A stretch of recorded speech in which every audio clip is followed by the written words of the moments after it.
This is Scottish Rugby's Guinness Six Nations preview. I'm Caroline Blair and we're joined as always with Chris Paterson. Today it is all about the Guinness Six Nations. It kicks off this Saturday, 2:15, Scottish Gas Murrayfield against Italy. I know I'll be there, you'll definitely be there. I'll be there, yeah. We've waited a minute. I know, it comes around quick, isn't it? We were saying before, the first week in February, the first weekend in February is often the opening fixture, but when the first weekend in February is the 1st of February, it seems to have just almost arrived right off the back of the Open Nation series, but it's exciting, isn't it? We can't wait. It's a bit of nervous tension in terms of you don't know what the Six Nations throws at you. Something comes up every year. It's such a difficult competition, but with two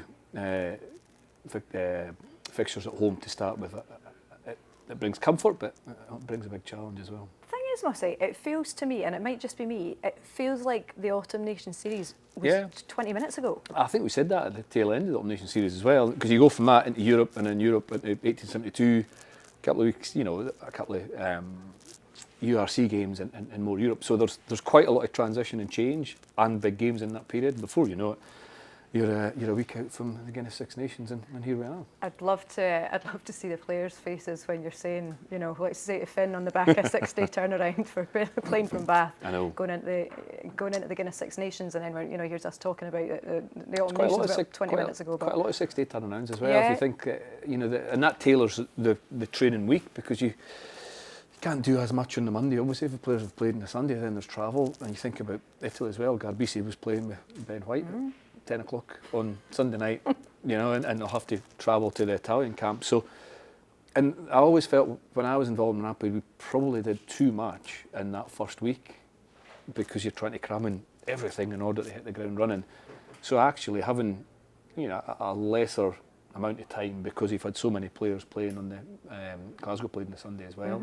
Some of the players involved, Sale, Toulouse, Blair was playing on Sunday, Toulon, Ben White was playing on Sunday. So, with a bit of kind of time you're needing to manage, it probably means you don't do less, but you don't do too much. So hopefully that's a good omen. But again, it goes back to that's where the Guinness Six Nations has a bit of an advantage, because your pre-season is effectively done. Your time together was recent, and then the lads are all fit. Yeah. The conditioning's peak, isn't it? It's real. I saw a kind of analysis of the usual stats like metres gained, tries scored, points scored, opposition entries in the 22, and it was between the Open Nation series and last year's Six Nations, and the contrast is massive. It's Six Nations does this thing where it makes everything really tight. Half the number of line breaks, half the number of tries. It's tight because you're in mid-season, because it's so real. There's so much pressure on every game, every decision. There's a lot of uncertainty around the availability of players from 1 week to the next, because you do have 6-day turnarounds. So it's about dealing with the first challenge and trying to get off to a winning start at the weekend. So here on that then, because I was looking at something this week as well, I'm a bit like you, I like a wee stat, I like a wee bit of noise. When we look at last year's Guinness Six Nations, so Scotland kicked the ball more than any other team last year, and we're talking about different types of kicks, grubbers, you're talking about territorial, you were talking, wee chips here and there. But across the board there was a greater emphasis on kicking, which is where you come in here. Yeah. So what impact did that have in terms of the style of play? Because it's a lot harder to defend a ball if you don't know where it's... Yeah, it probably started a few years ago, maybe when Wales, when they were quite successful, they would have least amount of possession and just build their game in defence. So they would force errors from opposition, and they would, I think France as well, the following year, was it 22 they won the Grand Slam, and I think they had least minutes in possession, and they scored most tries from turnover or for counter-attack or from turnover attack, because their defence under Sean Edwards was all about putting you under pressure. And then from a turnover, the defence is less structured, and that's where you pick it off. Yeah. So there's a bit about maintaining energy level, trying to control territory, but a lot of kicks that Scotland do are kick to regain. They're short, as you mentioned, short attacking kicks, or they're crossfield kicks. So there's the balance is important, but I prefer being in possession. Statistics as well will probably say you're more likely to be penalised if you're defending, or more likely to be penalised if you're attacking, or whichever way you look at it. So that informs trends. But I'd say at the moment we're probably in a trend of attack coming first. Yeah, okay. So that's still core. Yeah. Because that's a huge part of. I think for all teams, I'm not just talking about Scotland. Yeah, across the board. Because you know, teams are scoring more tries. So therefore, in order to win a game, you're going to have to score potentially 18, 20, 22 points. And you know, the quickest way to doing that is scoring 5s and 7s rather than 3s. But pressure, Six Nations, tension, you name it. The first week might look slightly different to the last week, but it's about making these decisions at the right time. Kicking games important, attacking games important, defensive games important. Everything will be analysed to the nth degree. Everybody will have an opinion on the analysis to the nth degree. So it's about focusing on the things that are important to you and your squad that you can impact. It's an odd year, so that means 3 home games for us. First up is Italy. Now, this is a side that cannot and should not be underestimated by anybody, especially Scotland.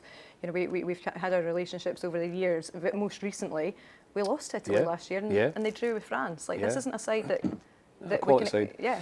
Quality side, and if you think 2 years back, the last game of the Six Nations 2 years ago, you know, Blair scored that length of the field try. That was a worldie, wasn't it? It was a worldie, but there was 4 points in it before that try, exactly. and Italy were on the line. So you're talking 6 inches, probably even less, between losing the game in the final moments to scoring a try and a bonus point try, you know, like 10 seconds later at the end of the field. So it's or a donkey weird drop goal circa 2014. Yeah, whenever that was back then. So the games will swing on really fine margins. Italy are a quality side. They were under Kieran Crowley back then 2 years ago, and they were really attack-minded. They've still got that attacking flair, but they've probably got a better balance to their game under Gonzalo Quesada. They've had big victories. The run, New Zealand close in their last outing at the end of the Autumn Nation series. I think it was 29-11, I think it ended up, but the game was closer than that. And really frustrated New Zealand at the end of that game in November. Obviously beat us last year, and they're certainly Benetton, the main club team that holds most of the international players, are performing really well. They've qualified for the knockout stages of the Champions Cup. Could have qualified a lot higher up. There was a final play or decision against Bristol for Benetton that ruled out a try, which was borderline. I mean, that would have potentially had Benetton in a home round of 16. Sorry, no quarter final. So there's an awareness of how to win. There's a form, and they're a massively proud nation, as are Scotland. So the games will be tight. Zebra at the weekend as well. Zebra at the weekend got the first win away on the road, winning Ulster. Most of the players who'll be in the national setup probably would be in the national setup at that time, but you can see the quality that's there. I think commendable mention as well, just to jump in there, in terms of when we're talking about the emergence, or not even just the emergence, but the momentum, the consistent momentum of Italy. You've also got to give a nod to Franco Smith. He was very pivotal in laying the foundations for the Italian side we see now. Yeah, a lot of the players now who are the front and centre were young players that Franco would help identify and develop and get in the right pathways and the right structures to come through. It's hard. International rugby is really, really hard. It always is. Six Nations rugby is even harder. There's so many different elements you have to deal with as a player. And what usually trumps a lot of that is experience. Italy are gaining a lot of experience. Some of you mentioned the draw against France last year. It was the ball falling off the tee, wasn't it? That would have been potentially a win. We keep saying this, Guinness Six Nations throws up all sorts of unknowns or new or unique events. That was one of them. But Italy, they've been quite quiet, I think, as well this week. It's a bit weird, isn't it? Menicello picked up a knock, I think, and he's last year's player of the tournament, I think. So he's big in that midfield partnership with Nacho Brex, Galbisi, the man at 10, and the forward power, Michele Lamaro in the back rows, excellent. The Canones, Danilo Foschetti, the loose head, they're proper Test match players, and Scotland have to be on it to get the victory on Saturday. So Stafford McDowell starting at 12 in place of injured Sione Tuipulotu, who's out of the tournament, of course, but a great opportunity for him as well, and his form. Yeah, I mean, it's every time we talk about Stafford, we say nice things and good things because he always delivers. And you think his role at Glasgow, he doesn't play every week, but when he plays, he's outstanding. He's a leader. He's captain. His role within Glasgow is massive. Likewise at Scotland, it's so unfortunate to lose Sione. But with Stafford, it allows quite a similar game. usually if you lose someone as influential and as quality as Sione, your game would perhaps change. But because Sione and Stafford quite often, share the role in some ways at Glasgow, there's an ability, I believe, for Scotland to play a similar style of game, and Stafford will bring his own traits to that. Knows Hugh Jones really well. Has played a lot with Finn Russell and that midfield access. Sione, unfortunately, was injured halfway through last year's Guinness Six Nations as well. He played the first 2 games and picked up a knock against England, and Stafford came in and delivered He did. As well. So it's it's tested. It's tried and tested. It is. I just keep saying it'll be up against a pretty good midfield in Italy, but there's no doubt that Stafford's going to come in and deliver in that position. The back lines, as we would have expected to a large degree, half-back partnership similarly, but that combination there with Finn and Ben. Looking to the forward pack then, and Dave Cherry starting at hooker. Yeah, Dave Cherry, Johnny Gray back in the second row. Jamie Ritchie in the back row Ritchie in the back row as well. Again, all really experienced players. And you talk about, we've been talking about Italy and how they're playing, the attacking mentality, but the set piece is massive as well. And there's so much experience across those 3 players. The bench has got to make an impact as well. I think we're in a position where there's a depth of squad that like you could pick any of the players in the squad and it would be a strong side. So you're then looking for your bench to be quite strategic and make an impact, and raise levels when they come on, and the quality and the depth of squad you have allows us to do that. So against an Italian pack then, what is it that you're looking to achieve, and what have we achieved in that selection? It's probably different now to when I played. When I played, it was all about size. It was matching their physicality and their size. Now you need to match physicality, size and the technical ability. So if you're clearing a player out, it has to be clinical, it has to be clean. Like any international game, you can't afford to put a second clearer in because you pull somebody out the attacking structure, so you have to be really clinical. So, I mean, I don't think it really matters who you're against. That set-piece battle's crucial. There's obviously 1 or 2 tweaks around the laws in terms of contesting lineouts that might. We'll have a law change. I know. We'll have a change of a law that's already changed. So, potentially forcing more players to contest in the lineout, maybe changes the ratio of driving mauls to lineout steals. But that's the beauty of rugby. It's about just making decisions in the moment on the field, being prepared obviously by all the preparation work and the coaching and the work you do through the week, but you're going to have to make decisions in the moment on the field that's going to give you the upper hand, be it in the physicality stakes or whether it be in the line-out or the scrum or the counter-attack. And with the experience across the squad, I think they're in a good place to hopefully make those decisions the right way. If we go right back to the Skyscanner Americas tour, that was a hugely important tour in terms of testing. I know. We both had a tan by then, but that was a hugely important tour in terms of testing the depth and really testing that depth of squad, which we have then needed to do, no more so than now as we're experiencing. But with that in mind, you look at the bench for Saturday as well, and Scotland have got a really strong side. That's what I'm saying. It's a great position to be in. And the kind of role of the bench players maybe changed a little bit in the last decade or so. Like it used to be, you were obviously disappointed to be in the bench, and you would almost be quite individual when you're thinking about coming on and trying to make an impact and making this effort that how I could start the game next week rather than but now that the bench role's a real collaborative team role in terms of how the team prepare, how they share the workload, what's expected of them when they come on, and how they can help those that are on the field. So you need quality players, and I keep saying it, Scotland's squad depth is excellent. But yeah, you've got a role to make an impact, but also continue the level of what's on the field at that moment. And I think something like Jack Dempsey is going to be a real kind of feather and cap coming off the bench, and whether it's ball carrying, whether it's physicality, whether it's a big moment.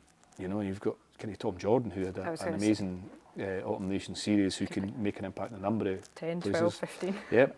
Kyle Rowe, George Horn with the intensity and the speed, Will Hurd, who really stood up as well, and the Autumn can making an impact. So there's Gregor Bryan. I mean, he just rolls off. I mean, they're all there. Julian Ashman with the experience he has and the impact he makes. So, yeah, it's exciting. It's also, there's also the beauty of the Guinness Six Nations as well is that there's also, for those that haven't made either the starting 15 or indeed the matchday 23, there is a very quick opportunity before Ireland, when Ireland comes round. Yeah. So you've got 8 days between the games. It's not like you're waiting. No. A long time for your next opportunity. And that's why the week's preparation prior to the tournament kicking off is really important, because you don't get a lot of time to train. Your body won't allow you. An 8-day turnaround is better than a 6-day turnaround, obviously, but the physical toll and the emotional toll and the rest that's needed, the recovery that's needed, the analysis that's needed, it doesn't give you a huge amount of minutes to train between round 1 and round 2. So that preparation, like this week and last week, becomes really important. And for the players who are not in the 23, they're a big part of that. But also, it can change. I mean, look at Harry Paterson last year. Oh, having his coming breakfast. Out the blue, get the breakfast right, you're in, you have to deliver. Unfortunately, there'll be injuries and knocks and bumps, potentially suspensions as well. So, without that huge void, a lot of kind of duration of time to get ready, the work has to be done, and you get to see the work's hopefully been done already. That if you are needed and when you are needed, you can deliver. So running alongside, of course, the top tier of competition in terms of the Guinness Six Nations, you've also got the under-20s getting their run out, starting on Friday night at Hive Stadium against Italy as well. So a really big opportunity for those lads. And we've talked about this before. There's not much between the 20s and the first team. There's not, no. And you look at Freddie Douglas, he's been involved in the first team. He's injured, obviously, for the start of the Six Nations, but there's a clear link, if you don't already know, between the potential of playing international rugby and under-20s rugby. And it kicks off on Friday night at Hive.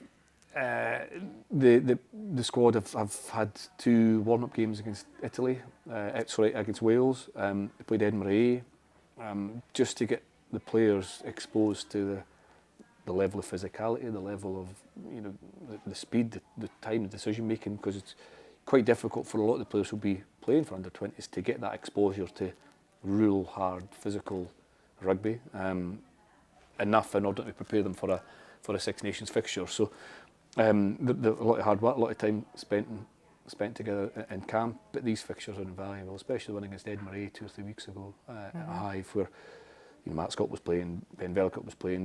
They were exposed to players who've played international rugby and who are seasoned campaigners, and an opportunity to learn and prepare. So they'll be well prepared.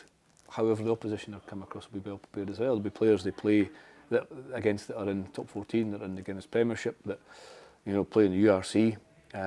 So it's important that they got off to hopefully a winning start, but a good start on Friday. Traditionally, the Italian age group teams are big, they're physical.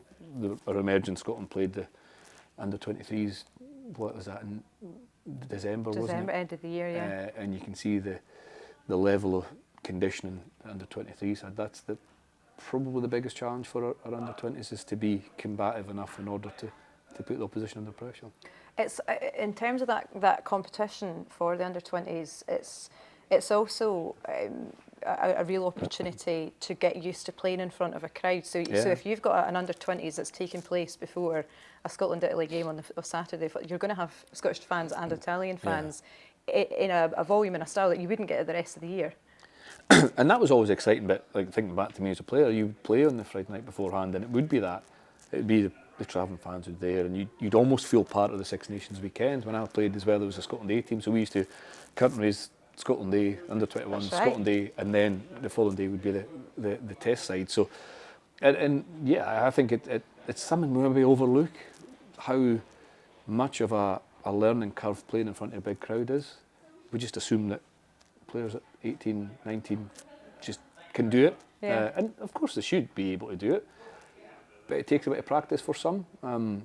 It brings a pressure, it brings an expectation, it brings an inspiration as well. So hopefully there'll be a big turnout on Friday night to to push the lads on. There was a nice interview with Ruben Logan on Scottish Rugby's social media channels as well, and you literally get to know the players as well, and the type of nerves of things that goes through their minds as well. But it is a huge opportunity selfishly from a fan's point of view. To be fair, that's also it doubles up my weekend of rugby. So I'm not complaining. It's a great way to kickstart what is set to be a fantastic Guinness Six Nations tournament for both the under-20s and for Scotland too. Ruben, first of all, how has your introduction to Scotland under-20 camp been? Yeah, I've really enjoyed it. It's been really nice. All the boys have been really nice. It's been just a lot of fun. I've been really enjoying myself so far. So yeah, can't say anything bad. Your surname will mean a lot to a lot of people at Scottish Rugby. Obviously, your dad Kenny played a lot of times. When you made the move up from England, what did that mean to him? Yeah, I mean, he was over the moon. He was like it meant a lot for him, and I didn't know how much it would mean for him, in the sense that like he made it out that he was okay with what I was doing, but I think deep down he wasn't, and so he was over the moon. He told everyone basically that he knew straight away. So yeah, he was really happy with himself. Have you watched much of his old games? Do you know much about him as a player? There's a couple I've seen that my grandma's got a few tapes that I've watched, and he was all right, to be fair to him. But so yeah, I think sometimes it's hard to believe by words, so I've seen in my eyes. But yeah, there's not enough footage, but there's a few. Yeah. Is that something that you aspire to? You see what he achieved in the game, and you're coming through now? Yeah, I think I always say that if I'm half the player that my dad was, I'll be all right. And obviously you want to be better than your dad, but my dad was a very good player, and I think like it's not normal that people are in a Scotland under-20 system and they're not the best in their family. So it's quite interesting. Like, but I think if I can be half the player my dad was, I'll be really happy with myself. So we're building towards the Six Nations. What are you looking to get out of it? Well, for a team, I think we're building to the World Cup. Obviously, like, we want to win every time we get on the pitch, so that's going to be, we're going to go out saying that. But we want to build towards the next World Cup. It's the first World Cup in a while, and we want to put out some good performances and really, show ourselves out there. It's Italy up first. What does that mean to you? What do you know about them? Well, we know they're a big pack and that they're very strong, and that they're a good team, and we know they're going to be a good outfit. So, the boys are really up for it, and we're all very excited to get out there and at the Hive, and we're all really excited for it and ready to go.